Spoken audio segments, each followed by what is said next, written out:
Let's be real. Searching for marriage records online usually leads straight into a total nightmare. We're talking fake record websites, surprise hidden fees, massive privacy concerns, missing documents, or just complete identity confusion. If you've ever tried to verify a marriage certificate here in the US, you know exactly what I mean. It's literally a trap that catches thousands of people making the exact same common mistakes every single year. Now, you might be assuming there's some easy, single national database for public records, right? Well, I'm here to shatter that illusion. There is absolutely no central database for this. Even the National Archives doesn't hold these local vital records. So how do you actually find the truth without getting totally scammed?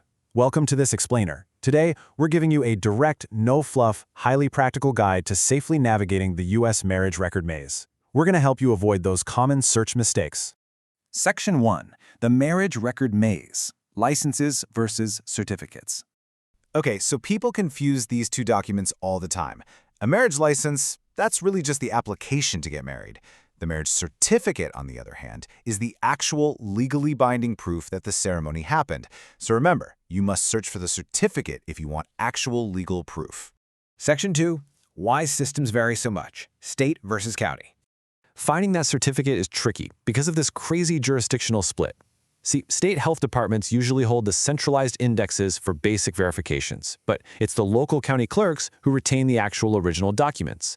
Like New York State holds records going back to 1881, but that totally excludes the 5 boroughs of New York City because they literally have their own separate rules. Section 3.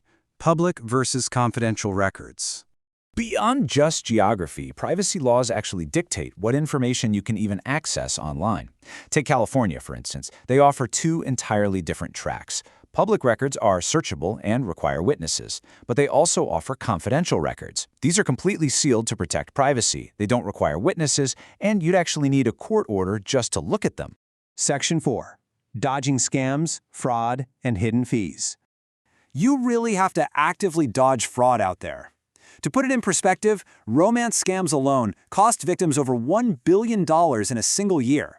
Scammers weaponize fake identities constantly, which makes verifying someone's marital status a genuinely critical safety measure. Also, you've got to be aware of these unofficial online marriage bureaus. These brokers basically exploit lax rules to conduct out-of-state virtual ceremonies. It creates all these hidden legal risks that can severely complicate things like immigration, divorces, and just your overall legal status. Section 5. Your step-by-step search strategy. All right, here is your foolproof playbook. Step 1. Find the exact county where the marriage occurred. Step 2. Determine if you need just an informational copy or a fully authorized one. Step 3. Strictly use official government portals. And Step 4. Definitely avoid any unaffiliated third-party proxies. You should always look for government-contracted networks like VitalCheck, because they act as secure official partners. Private document preparers, on the other hand, they often just charge you unnecessary markup fees to fill out free PDF forms that you could just do yourself. Seriously, don't waste your money. Section 6. Free and historical search alternatives.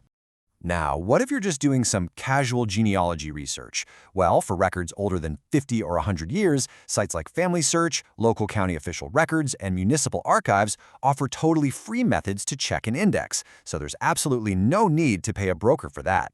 Section 7. Final thoughts and legal realities. A quick but absolutely crucial reminder before we wrap up. Laws, state systems, county databases, online access rules, fees, and privacy regulations can and do change over time.